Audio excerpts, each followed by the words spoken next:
Live చూద్దాం. ECI లాంటి దాన్ని హైదరాబాద్లో పెట్టి ఎలక్ట్రానిక్స్ని పెద్ద ఎత్తున ఈ ప్రాంతంలో ఒక ఎకో సిస్టమ్ తయారు కావడానికి పునాదులు ఇస్తుంది. ఈరోజు ఎలక్ట్రానిక్స్ అంటే హైదరాబాద్ అంటే ఎలక్ట్రానిక్స్ అనే పరిస్థితి ఉన్న దాంట్లో ఇవాళ కనీసం అది తెలంగాణ రాష్ట్రాన్ని అందులో పొందుపరుచుకోవటం చాలా బాధాకరం. అట్లాగే ఎస్టాబ్లిషింగ్ ఆఫ్ కెమికల్ పార్క్స్ అన్నారు. కెమికల్ పార్క్స్ అనగానే ఫార్మా లాంటి ఇండస్ట్రీకి సంబంధించి హైదరాబాద్ తెలంగాణ రాష్ట్రం is known for pharma hub. So ఇటువంటి ఫార్మా హబ్ లాగా ప్రపంచ దేశాలకే పెద్ద ఎత్తున పరిచయం ఉన్నటువంటి హైదరాబాదు తెలంగాణ రాష్ట్రానికి సంబంధించి, లేకపోతే గతంలో కోవిడ్ వచ్చినప్పుడు ఈ దేశానికే కాదు ప్రపంచానికి కూడా ఇక్కడ నుంచే మనం ఏం చేసామో ఏం అందించామో మనందరికీ తెలుసు. సాక్షాత్తు ప్రధానమంత్రి గారు కూడా ప్రత్యేకమైన ఫ్లైట్ వేసుకొని ఇక్కడికి వచ్చి భారత్ బయోటెక్ చూసి సందర్శించి ఏర్పాటు చేసి వెళ్ళినటువంటి వారు. మరి ఇంత ప్రఖ్యాతిగాంచిన హైదరాబాద్ నగరాన్ని కానీ తెలంగాణని కానీ ఇందులో పొందుపరుచుకోలేకపోవటం చాలా బాధ అనిపిస్తూ ఉంది.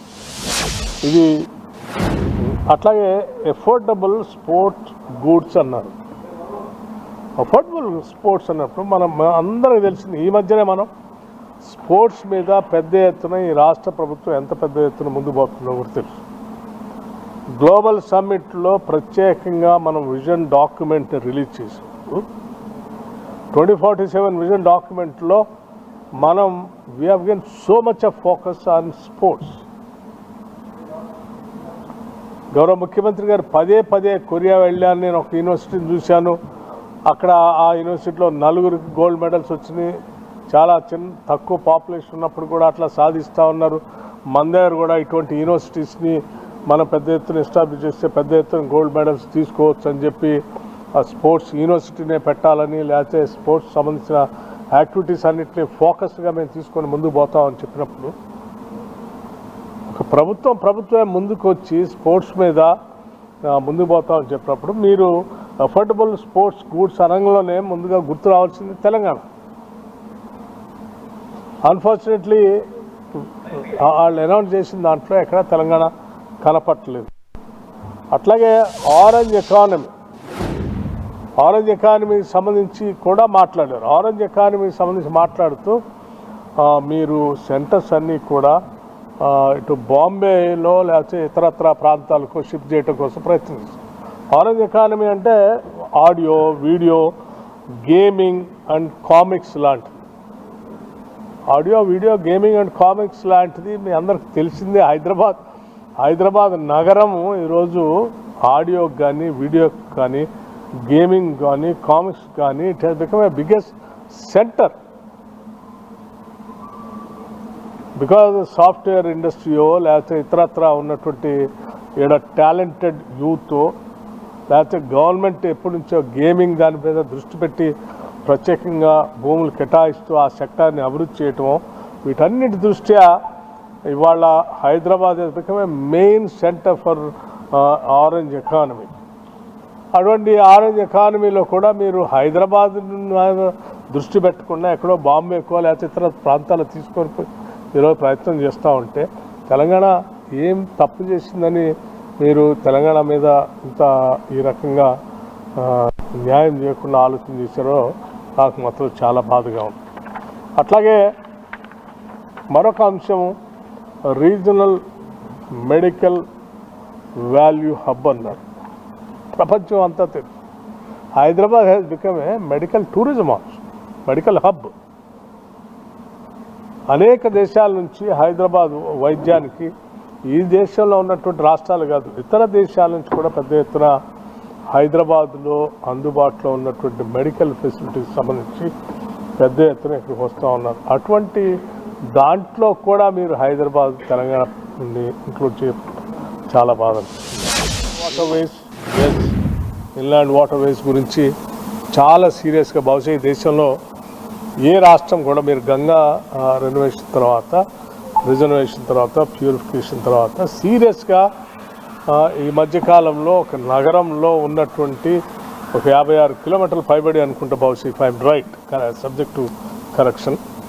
అంత పెద్ద మూసి రిజర్వేషన్ అని చెప్పి దాంట్లో ఇన్లాండ్ వాటర్ కార్యక్రమాలని, అనేక రకాలైన వాటర్ వేస్ని, స్పోర్ట్స్ని చేసే కార్యక్రమాన్ని మనం పెద్ద ఎత్తున ప్లాన్ చేస్తూ పదే పదే కేంద్ర మంత్రులను కలుస్తూ, గౌరవ ప్రధానమంత్రి గారిని కూడా కలుస్తూ, మనం ఒక గ్లోబల్ సమ్మిట్లో ఒక ప్రత్యేకమైన డాక్యుమెంట్ కూడా రిలీజ్ చేసి దాన్ని ముందుకు తీసుకొని పోతున్న తరుణంలో డెఫినెట్లీ మేము ఆశించాం, తప్పనిసరిగా కేంద్ర ప్రభుత్వం ఇన్లాండ్ వాటర్ వేస్ తీసుకునే క్రమంలో హైదరాబాద్ మూసీ రివర్ని కూడా పరిగణలోకి తీసుకుంటారు. అక్కడ కూడా ఏం కనపడలేదు. అట్లాగే టూరిజం సంబంధించి యునెస్కో లాంటి వాళ్ళు గుర్తించిన రామప్ప హెరిటేజ్ లాంటి టెంపుల్స్ ఉన్నటువంటి ఈ తెలంగాణలో ఉన్న అద్భుతమైనటువంటి టూరిజానికి సంబంధించి ఉన్నాయి స్థలాలు. మనకి మన్ననూరులో ఉన్నటువంటి టైగర్ రిజర్వ్ ఫారెస్ట్ కానీ, లేకపోతే ఆదిలాబాద్లో ఉన్నటువంటి కవాల్ రిజర్వ్ ఫారెస్ట్ కానీ, టైగర్ రిజర్వ్ కానీ, వీటన్ని ఇంకో పక్కన 2 అద్భుతమైనటువంటి నదులు, అటు ఓ పక్కన కృష్ణా నది, ఇంకో పక్కన గోదావరి నది, ఈ మధ్యలో అక్కడక్కడ వాటర్ ఫాల్స్, ఫారెస్ట్, ఒక పక్కన టైగర్ రిజర్వ్స్, ఒక పక్కన టెంపుల్స్, అనేక టెంపుల్స్, యునెస్కోలో గుర్తింపు పొందిన టెంపుల్స్ ఇంకో పక్కన. మనం ఈ 2-3 రోజులు చూస్తున్నాం అద్భుతంగా. న్యూజిలాండ్ నుంచి కూడా పెద్ద ఎత్తున వచ్చి సమ్మక్క సారలమ్మ టెంపుల్ దగ్గరకు వచ్చి వాళ్ళు అనేక మంది దర్శించుకుంటున్నటువంటి విషయాలు కూడా చూస్తాం. ఇంత గొప్పగా ఉన్నటువంటి తెలంగాణ రాష్ట్రాన్ని టూరిజం ప్యాకేజ్లో కూడా పెట్టుకోకపోవటం చాలా బాధ అనిపించింది. ఇకపోతే అత్యంత ముఖ్యమైనది రేర్ ఎర్త్ మినరల్స్. ఇవాళ రేర్ ఎర్త్ మినరల్స్ గురించి ప్రపంచంలోనే ఒక పెద్ద సమస్యగా మారినటువంటి పరిస్థితుల్లో భారతదేశం మొత్తం కూడా రేర్ ఎర్త్ మినరల్స్ మీద దృష్టి సారించి అందుబాటులో అవకాశం ఉన్న ప్రతి దగ్గర కూడా సీరియస్గా ముందుకెళ్ళాలి. Not only in the country, out side the country also. ప్రపంచంలో ఎక్కడ అందుబాటులో ఉంటే అక్కడికి అన్ని ప్రభుత్వ రంగ సంస్థలు వెళ్ళి ఆ రేర్ ఎర్త్ మినరల్స్లో సాధ్యమైనంత త్వరగా తీసుకొచ్చి భారతదేశ భవిష్యత్ టెక్నాలజీ మిషన్ సంబంధించి లేకపోతే మిగతా వాటికి అవసరం మేరకు వాడాలని చెప్పి ప్రయత్నం చేస్తున్న తరుణంలో మన రాష్ట్రంలోనే ఈ రేర్ ఎర్త్ మినరల్స్ సంబంధించి మన సత్తుపల్లి, అట్లాగే రామగుండం లాంటి సింగరేణి ప్రాంతంలో తవ్విన ఆ మట్టిలో నుంచి మనం ఈ రేర్ ఎర్త్ మినరల్స్ సంబంధించి కొంత ఒక ప్రాసెస్ నడుస్తూ ఉంది. ఈ ప్రాసెస్ సంబంధించి భారత ప్రభుత్వానికి కూడా తెలుసు. ఉదాహరణకి స్కాండియం అండ్ స్ట్రోటనియం సత్తుపల్లి, ఇవన్నీ సింగరేణి రామగుండం దాంట్లో డిపాజిట్స్ ఆఫ్ లిథియం లాంటివి కూడా ఉన్నాయి. We're all rare earth minerals. వీటి మీద పెద్ద ఎత్తున మనకి ఆడ ఎక్స్పెరిమెంట్స్ జరుగుతూ ఉన్నాయి. ఇటువంటి పరిస్థితులు ఉన్నప్పుడు రేర్ ఎర్త్ మినరల్స్ సంబంధించి తెలంగాణ పైన కూడా దృష్టి సారించి ఉండుంటే బాగుంటుందని నేను చాలా ప్రగాఢంగా నమ్మాను. అలాగే మీరు ఇంకా కొన్ని లైక్ సెమీ కండక్టర్స్ సంబంధించి మీరు తెలంగాణ ప్రభుత్వం, భారత ప్రభుత్వాన్ని గౌరవ ముఖ్యమంత్రి గారు, గౌరవ ఇండస్ట్రీస్ మంత్రి గారు, ఇతర మంత్రులు అందరూ కలిసి ప్రధానమంత్రి గారికి మా దగ్గర ఎకో సిస్టమ్ చాలా పూర్తి స్థాయిలో ఎస్టాబ్లిష్ అయి ఉంది, ఈ సెమీ కండక్టర్ సంబంధించి మాకు కూడా ఒక శాంక్షన్ ఇవ్వాలని చెప్పి వారిని కోరటం, పరిశీలన చేస్తామని చెప్పారు తప్ప కనీసం ఈ బడ్జెట్లోనైనా ప్రకటిస్తారంటే ఇందులో కూడా ప్రకటించలేదు. వేరు రాష్ట్రాలు ప్రకటించారు కానీ తెలంగాణకు మాత్రం మొండి చేసి చూపించారు. ఇది ఒక ఇబ్బందికరమైనటువంటి అంశంగా నేను చూస్తూ ఉన్నాను. తప్పనిసరిగా తెలంగాణ ప్రజానీకం దీన్ని గమనిస్తున్నారన్నటువంటి విషయం కూడా చెప్తా ఉన్నాం. అట్లాగే వెల్ఫేర్కి సంబంధించి ఎస్సీ ఎస్టీ మైనార్టీ వీళ్ళ వెల్ఫేర్ సంబంధించి పెద్దగా దీనిపైన ఎక్కడ దృష్టి సారించి ప్రత్యేకంగా వీటి కోసం ఆలోచన చేయలేదు ఇంత పెద్ద బడ్జెట్లో. చివరికి VBG Ramji Mahatma Gandhi national employment guarantee scheme సంబంధించి జాతీయ ఉపాధి హామీ పథకం, అంటే ఈ పథకమే జాతీయ ఉపాధి హామీ పథకం, అంటే కేవలం కేంద్రం మాత్రమే ఉపాధి చూపించే అత్యంత పేదవాళ్ళకి గ్రామీణ ప్రాంతాల్లో ఈ భారతదేశంలో ఎటువంటి ఇబ్బందులు లేకుండా ఉపాధి చూపించేటువంటి ఈ పథకాన్ని పూర్తిగా తూట్లు పొడిచి విబిజీ రామ్జీని 60-40 అంటే జాతీయ ఉపాధి పథకం నుంచి దాన్ని ఆ లిస్టులోంచే తొలగించే కార్యక్రమం చేపట్టారు. దీని ద్వారా చాలా పెద్ద ఎత్తున ఈ రాష్ట్రంలో ఉన్నటువంటి పేదలకి, ముఖ్యంగా గ్రామీణ ప్రాంతాల్లో ఉన్నటువంటి పేదలకు పెద్ద ఎత్తున నష్టం జరుగుతుందని ఈ సందర్భంగా తెలియజేస్తూ, ఇంకా కొన్ని అంశాల్లో తెలంగాణకి తీవ్రమైనటువంటి అన్యాయం అయితే జరిగింది. ఈ అన్యాయాన్ని తెలంగాణ ప్రజలంతా గమనిస్తూ ఉన్నారు. తెలంగాణ రాష్ట్రమేమేదో ప్రపంచంతో పోటీ పడటం కోసం ప్రయత్నం చేస్తూ ఉంది. తెలంగాణ రాష్ట్రమేమో 2047 $3 ట్రిలియన్ ఎకానమీ మీరు ప్రకటించినటువంటి వికసిత్ భారత్లో మీరు ప్రకటించిన 2047 పెట్టుకున్నటువంటి గోల్ కాంట్రిబ్యూట్ చేయడానికి తెలంగాణ రాష్ట్రం కూడా సీరియస్గా 2047 గోల్ పెట్టుకొని ముందుకు పోతూ ఉంటే, ఆ గోల్ రీచ్ కావటానికి తెలంగాణలో ఉన్నటువంటి స్ట్రెంగ్త్స్, అంటే ఇక్కడ ఉన్నటువంటి బలమైన పునాదులకి మీరు ప్రోత్సాహాన్ని అందించి ముందుకు తీసుకొని పోవాల్సింది పోయి ఈరోజు పూర్తిగా తెలంగాణ రాష్ట్రాన్ని నెగ్లెక్ట్ చేశారు. ఇది చాలా బాధాకరమని నేను ఈ సందర్భంగా మనవి చేస్తూ ఉన్నాను. మన పార్లమెంట్ సభ్యులు ఈ బడ్జెట్లో ఈ అసంతృప్తిని పార్లమెంట్లో తెలియజేసే అవకాశం తప్పనిసరిగా పార్లమెంట్, తెలంగాణ రాష్ట్రానికి సంబంధించిన పార్లమెంటు సభ్యులంతా పార్టీలకు అతీతంగా తెలంగాణ రాష్ట్ర ప్రయోజనాలని పరమావధిగా పెట్టుకొని వాళ్ళందరూ వీటిపైన దృష్టి సారించి ఈ బడ్జెట్ సమావేశాల్లో తిరిగి మరొకసారి ఇటు ఆర్థిక శాఖ మంత్రి గారికి, ప్రధానమంత్రి గారికి కూడా కలిసి రిప్రజెంటేషన్ ఇచ్చే ప్రక్రియ చేపట్టాలని రాష్ట్ర ప్రజల తరఫు నుంచి రాష్ట్ర ప్రభుత్వం భావిస్తాం.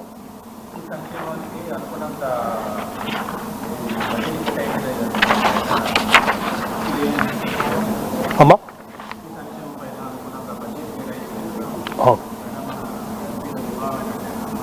నేను అదే చెప్పాను కదా, ఈ అన్ని అంశాలపైన తెలంగాణ ప్రయోజనాల కోసం తప్పనిసరిగా పార్లమెంట్ సభ్యులు ఈ బడ్జెట్ సమావేశాల సందర్భంగా కలెక్టివ్ వాళ్ళు రిప్రజెంట్ చేయాలని, పార్టీలకు అతీతంగా కూడా చేయాలని. ఇంకో పక్కన ఇంకో విషయం కూడా చెప్పాలి. దానికి సరే రాష్ట్రాలు ఫిజికల్ డెఫిసిట్ సంబంధించి 4% ఉండేటట్టుగా కావాలని అడిగింది. రాష్ట్రాలకి 4% ఫిజికల్ డెఫిసిట్ ఉంచేటట్టుగా పెంచండి అని అడిగారు. కానీ దానిపైన ఎటువంటి ఇందులో పొందుపరచలేదు. కానీ కేంద్ర ప్రభుత్వం మాత్రం 4.3 మాత్రం ఫిజికల్ డెఫిసిట్ పెట్టుకుంది. సో మీరు రాష్ట్రాలు కూడా దాన్ని వర్తింపు చేయాలి కదా, మీరు పెట్టుకోండి. రాష్ట్రాలు కూడా ఈ దేశంలో అంతర్భాగమే కదా.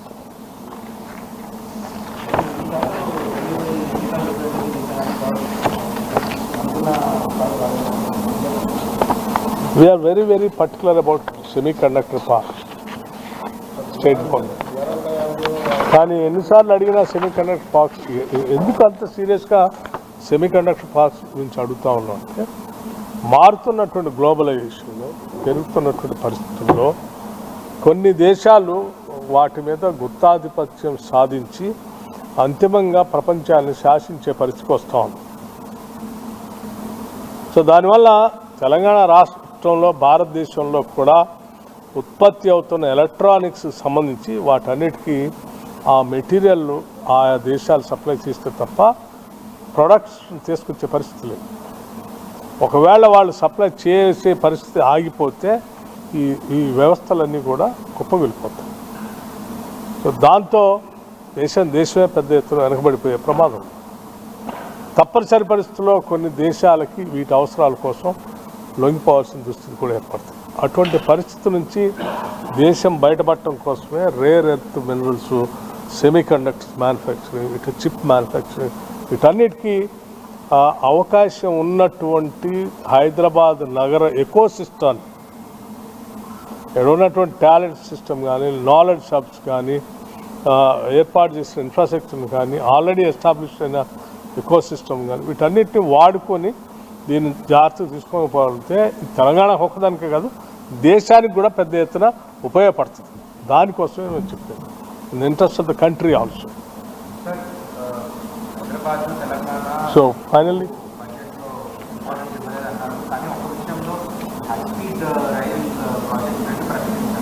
హైదరాబాద్ టు చెన్నై, హైదరాబాద్ టు బెంగళూరు, దీనివల్ల ఫైన్ 3 రైళ్ళు మాత్రమే ఇచ్చారు. కానీ మిగతా వ్యవస్థ ఎకానమీ పెరగటానికి, స్టాండర్డ్ ఆఫ్ లివింగ్ పెరగటానికి, ప్రజల జీవన స్థితిగతులు, ఆర్థిక పరిస్థితులు మెరుగుపడటానికి కావాల్సిన అవన్నీ ఇచ్చిన తర్వాత వీటిని వాడుకోవటానికి ఉపయోగం ఉంటుంది. అవేమి ఇవ్వకుండా మరి స్టాండర్డ్ ఆఫ్ లివింగ్ పెరగకుండా ఇచ్చారు. ఇచ్చినందుకు ఆ 3 ట్రైన్స్ ఇచ్చినందుకు ఓకే, కానీ ఇవి బేసిక్గా రావాల్సినవి రావాలి కదా. Thank you.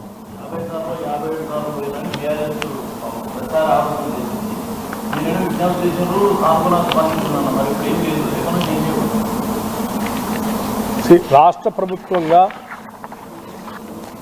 కేంద్ర ప్రభుత్వాన్ని కలవటం, రాష్ట్ర ప్రయోజనాల కోసం రిప్రజెంట్ చేయటం బాధ్యత కలిగిన ప్రభుత్వంగా మేము ఎప్పుడు చేస్తూనే ఉంటాం, చేస్తున్నాం.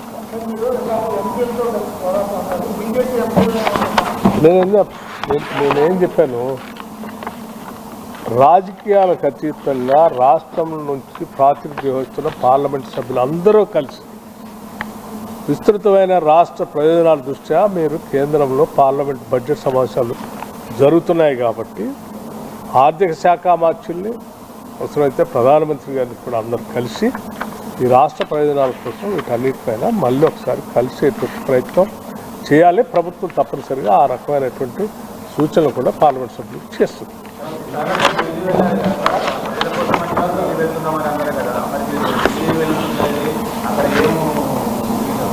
తెలంగాణకి ఎలాంటి కొత్తగా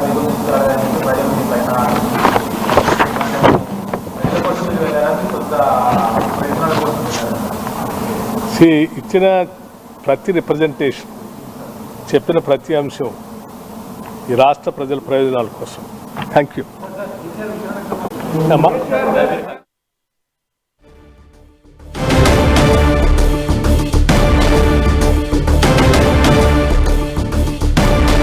సో బడ్జెట్లో తెలంగాణకు కేటాయింపులు లేకపోవడం అనేది అత్యంత దారుణమన్నారు తెలంగాణ డిప్యూటీ సీఎం భట్టి విక్రమార్క.